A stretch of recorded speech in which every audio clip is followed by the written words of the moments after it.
Good morning Mukherjee living family. আশা করি সবাই খুব ভালো আছো, আমরাও খুব ভালো আছি। কিন্তু আমাদের দেখে বুঝতেই পারছো যে আমরা ঠান্ডায় একদম শিহরিত হয়ে রয়েছি। আমার ছেলের মুখটা দেখে বুঝতে পারছো যে ও ঠান্ডায় পুরো কাঁপছে। আমি এখানে মানে বুঝতেই পারিনি যে ভোরবেলার দিকে এখানে এরকম ঠান্ডা থাকবে। একেতে ঠান্ডা, তার উপর জিপের খোলা হাওয়া, দুটোতে মিলে আমরা একদম মানে থরথর করে কাঁপছি। আমি ভোর 5টায় আমি উঠে 5:30টায় আমরা বেরোলাম। তো একটা শল এনেছিলাম, সেটাও তাড়াহুড়োতে নিতে ভুলে গেছি। আর আমার ছেলেটাকে আমি বারবার করে বললাম তুই জিন্স পর, জিন্সটা পরলে এত ঠান্ডা লাগতো না, কিন্তু ও একদম ফুল প্যান্ট পরতে চায় না। তারপর ঘুম থেকে তুলেছি, একটা ঘ্যানঘ্যানানি ভাবছিল, কিছুতেই পরলো না, আর এখন ঠান্ডায় কাঁপছে। তো আগের দিন ব্লগেই আমি বলেছি, লাস্ট ব্লগে, যে আমাদের ভোরবেলায় জিম করবেটের জঙ্গল সাফারির জন্য বেরোতে হবে। তো ওই জন্য যিনি আমাদের জিপে করে নিয়ে যাচ্ছেন, উনি যে জিপের যিনি ড্রাইভার, উনি কালকে ফোন করে বারবার বলে দিয়েছিলেন যে ভোরবেলায় যেতে হবে, ভোরবেলা না হলে সামারের জীবজন্তু দেখা খুব মুশকিল। ওরা ভোরবেলার দিকেই একটু স্বাভাবিকভাবে ঘুরে বেড়ায়, আর গরমের মধ্যে সবাই দুপুরের দিকে ভেতরে ঢুকে যায়। শীতকালে দুপুরের দিকটা প্রেফার করা যায়, কিন্তু গরমকালে মানে ভোরবেলার দিকটা সবচাইতে ভালো টাইম। যত ভোরে আসা যায় তত ভালো। তো আমরা এখন যে গেট দিয়ে ঢুকবো সেই গেটের কাছে চলে এসেছি, এন্ট্রি পয়েন্টে। এইখানে সমস্ত ফর্মালিটিস পূরণ করে, সমস্ত আইডি টাইডি দেখিয়ে, পারমিশন নিয়ে ভেতরে জঙ্গলে, গভীর জঙ্গলে ঢুকতে পারবো। আর এখান থেকে একটা গাইডও আমাদের দিয়ে দেওয়া হবে, যে সঙ্গে আমাদের যাবে।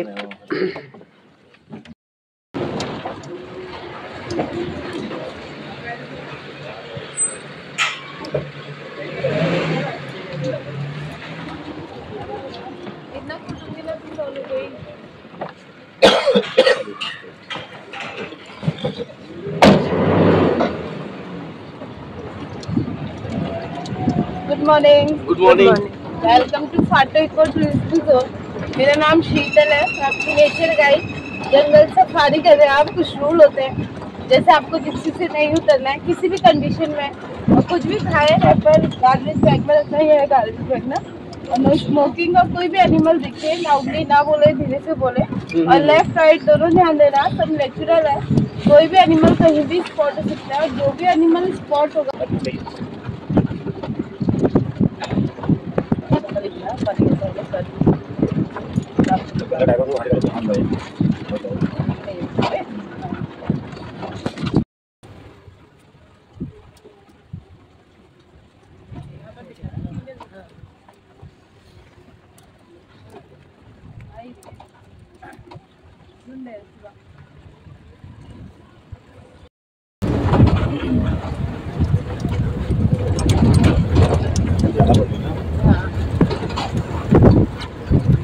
बाकी ये जितने भी ट्री दिख रहे हैं ना छोटे छोटे, ये सब रोहिणी के एलिफेंट एज अ फूड इन्हें बहुत ज्यादा लाइक करते हैं ना।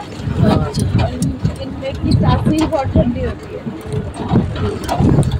इनमें एक सीड्स लगता है, इसका जो सीड होता है ना, उससे नेचुरल सिंदूर बनाया जाता है।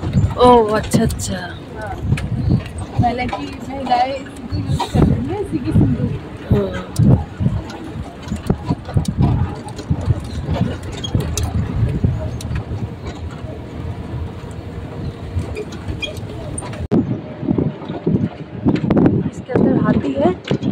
हाथी है मैम, माइग्रेटिव होता है एलिफेंट ना।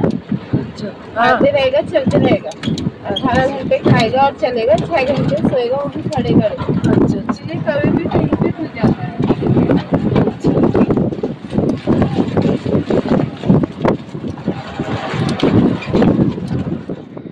জঙ্গলের সবুজ পাতা ভেদ করে সূর্যের রশ্মি মানে হালকা হালকা গায়ে এসে পড়ছে। ওই যে মানে থরথরে যে কাঁপুনিটা ছিল সেটা আর লাগছে না, ভীষণ সুন্দর একটা ফিলিংস লাগছে। তার মধ্যে জঙ্গলের এই আবহাওয়া, একটা মিষ্টি ফুলের গন্ধ, নানা রকম মানে জিনিসের গন্ধ মিলিয়ে একটা সুন্দর জঙ্গলের একটা আলাদা গন্ধ বেরোচ্ছে। আর এই পরিবেশ মানে পাগল করে দেওয়ার মতো। আমাদের যে গাড়িতে যাচ্ছিলাম তার সামনে অনেক কটাই জিপ ছিল, তার মধ্যে একটা জিপের টায়ার পাংচার হয়ে যায়, তাই আমাদের জিপের থেকে স্টেপনি নিয়ে তারা ঠিক করাচ্ছিল। তো এই সময়গুলো খুব রিস্কি হয়, কেননা জঙ্গলে কোথাও থামা বা গাড়িতে জিপ থেকে ইয়েদের নামা একদমই অ্যালাউড নয়। তো আমরা ওই জন্য ওয়েট করছিলাম, ওদের গাড়িটা সারানো হলো, তারপর আমরা আবার রওনা হলাম। তো এর মধ্যেই প্রচুর জিপ জঙ্গলে ঢুকে গেছে, আমাদের সামনে প্রচুর জিপ যাচ্ছে।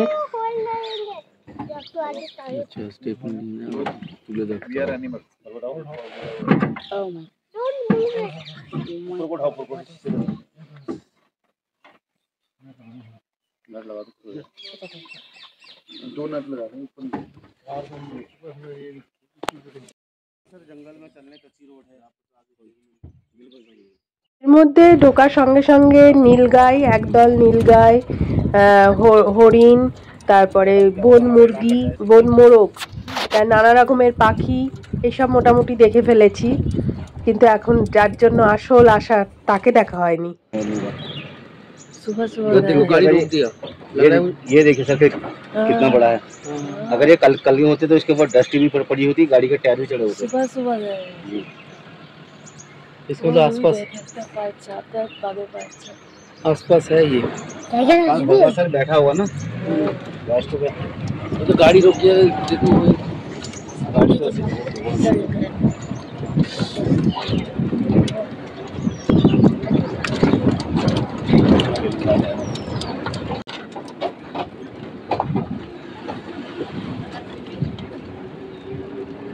आसपास होगा, ये गाड़ी सारे रोक रहे हैं। देखो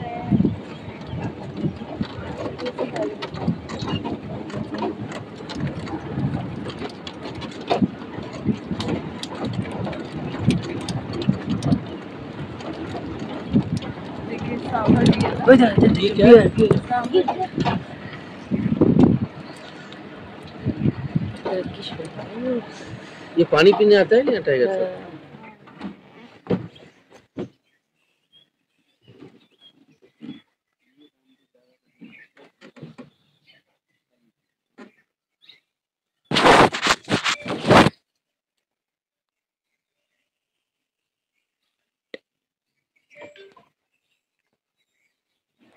তো এই মুহূর্তটা ছিল ভীষণ, মানে কি বলবো, ভীষণ ভয়ার্থ একটা মুহূর্ত। তার পায়ের ছাপ আমরা দেখে নিয়েছিলাম খানিক আসার পথের রাস্তায়, কিন্তু এই জায়গাটায় সবাই বলছিল খুব চান্স, কিন্তু সাম্বার ডিয়ার বাঘের ভীষণ প্রিয় খাদ্য, আর ওরা এই সময় জল খেতে আসে, তো ওদের অ্যাটাক করার একটা প্রবণতা থাকতেই পারে। তো এই জায়গাটায় বেশিরভাগ জিপি একদম সাইলেন্সলি দাঁড়িয়েছিল, পুরো ব্যাপারটা ইয়ে করার জন্য যে হঠাৎ করে একটা অ্যাটাক হলেও হতে পারে। তো কি যে মুহূর্তটা ছিল কি বলবো, হাত পা ঠান্ডা হয়ে যাচ্ছিল, মানে ক্যামেরাটাও হাতে ঠিকঠাক ইয়ে করতে কোথার থেকে আসবে, হঠাৎ করে এর চোখের সামনে যদি দেখি জিনিসটা কিরম ফিলিংস হবে এটা ভেবেই মানে বুকের ভেতরটা ধস ধস করছিল। কিন্তু যা হয় আসলে, মানে এরাও জীবজন্তুরাও তো বুঝে যায় যে এই যে আমরা জঙ্গলে ঢুকছি, এই যে গাড়ির আওয়াজ, আওয়াজ, এতে ওরাও একটুখানি সতর্ক হয়ে যায়। এইরকম অবস্থা জঙ্গলের ভেতরে মেনলি যে জলাশয় জায়গাগুলো থাকে, ছোট ছোট জলের আধার যেখানে জীবজন্তুরা জল খেতে আসে, সেইগুলোই হচ্ছে টাইগার দেখার মেন পয়েন্ট। ওইখানেই টাইগারদের বেশিরভাগ দেখতে পাওয়া যায়। তো কালকে বিকেলেও নাকি কালকে দুবার দেখা গেছে।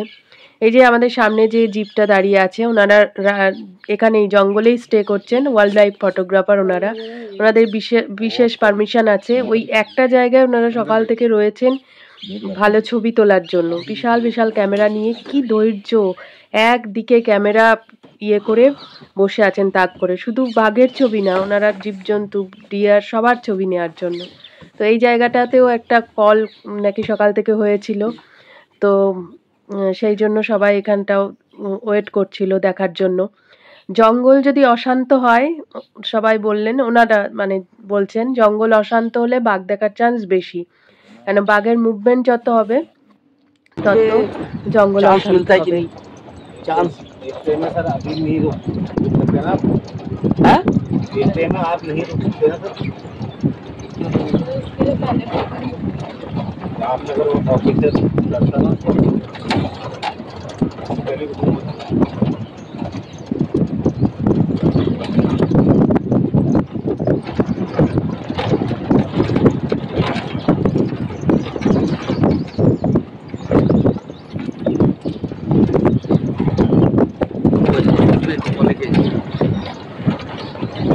জঙ্গলের ভেতরে মাঝে মাঝে এই যে মাটির বড় বড় ঢিপিগুলো দেখতে পাচ্ছ, এগুলো তো সবাই জানো এটা উয়ের ঢিপি। এগুলো বিশাল বিশাল উয়ের ঢিপি রয়েছে মাঝে মাঝে এই জঙ্গলের ভেতরে ভেতরে। তাই আমাদের গাইডটা বারবার বলছিল যে যে জঙ্গলে যত বেশি উয়ের ঢিপি থাকবে সেই জঙ্গল তত বেশি স্বাস্থ্যকর।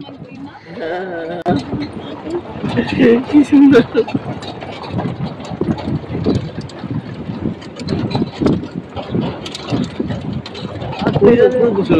বাঘ বেরোলে মাংকিগুলো ছটফট ছটফট শুরু করে।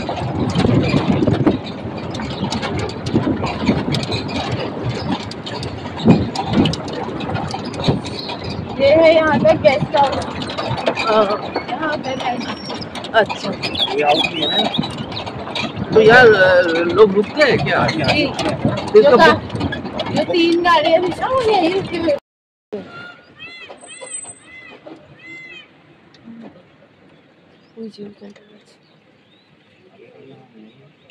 ये क्या है ये अंदर? हाँ पंकज जी, अंदर क्या है ये? कैंटीन? জঙ্গলের ঠিক মাঝামাঝি জায়গায় যেখানে রেস্ট হাউস রয়েছে, জঙ্গলের যে থাকার জায়গা, রাত্রে নাইট স্টে করার জায়গাটা, তার পাশেই এই ক্যাফেটা আছে, ক্যান্টিন টাইপের। এখানে ওয়াশরুম রয়েছে, চা জলখাবার মানে ব্রেকফাস্টের ব্যবস্থা রয়েছে। আর পুরো এরিয়াটা ইলেকট্রিক তার দিয়ে ঘেরা, মানে সবাই যাতে ওখানে জিপগুলো এসে দাঁড়িয়ে লোকজন নেবে, ওয়াশরুমে যেতে পারে, চা ব্রেকফাস্ট খেতে পারে। আমরা কিছু খাইনি, কিন্তু সন্দীপন একটু ওয়াশরুম ইউজ করলো আর ও একটু চা খেলো। ये सांबार ये डियर है क्या? पॉकेट डियर है सांबर डियर वो थे जो वहाँ पर ये तो प्लेन जो है वो देखिए आगे वो भी आ गए, देखो आगे चलो आगे चलो। बहुत है सामने कब से आगे भी बच्चे हैं। अरे कितने छोटे कब से? बहुत सारे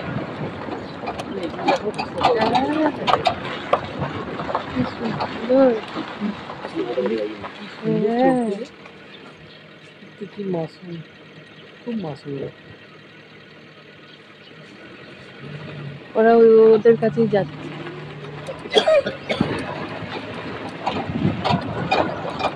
आज जितने भी गाड़ी अभी आई है इधर से उधर से उधर जाएगा। मैंने YouTube में एक वीडियो देखा था पंकज जी, ऐसे जब क्रॉस कर रहा है ना ये डियर, जी स्टे वाला ही होगा मॉर्निंग में, पूरा शेर आके पकड़ लिया पूरा। हाँ पकड़ जाएगा। अर्ली मॉर्निंग लेट इवनिंग भी मूवमेंट करता है ना टाइगर। हाँ लेट।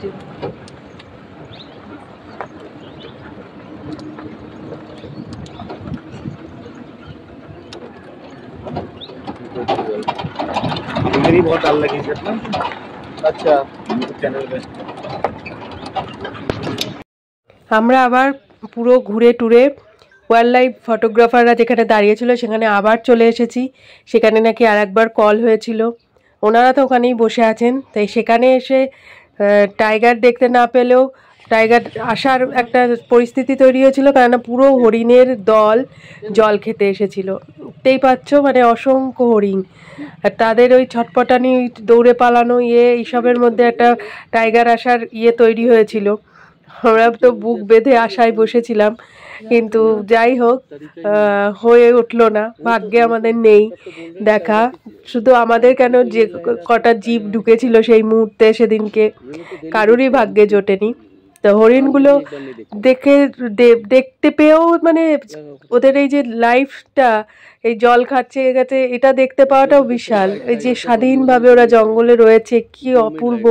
আর এই জঙ্গলের পরিবেশটা যে দেখেছি, তাতেই মানে মন ভরে গেছে। মানে আমরা ওখানে গেলেই ফিরে গিয়ে এই গরমের মধ্যে এসি করবো, করবো, এই একদম ন্যাচারাল এসি মনে হচ্ছে, ন্যাচারাল এসি। भाग रहे हैं अंदर। हाँ कुछ लग रहा है मैडम? नॉर्मल है ना, सब खड़े हैं। ये भागा अभी, अब वो गाड़ियों की आवाज़ से भाग रहे हैं। देखिए कितनी आवाज़ है। ये सब लोगों क्यों अलाउ करते हैं ये जगह? फॉरेस्ट वालों का ये है ना काम, क्या है।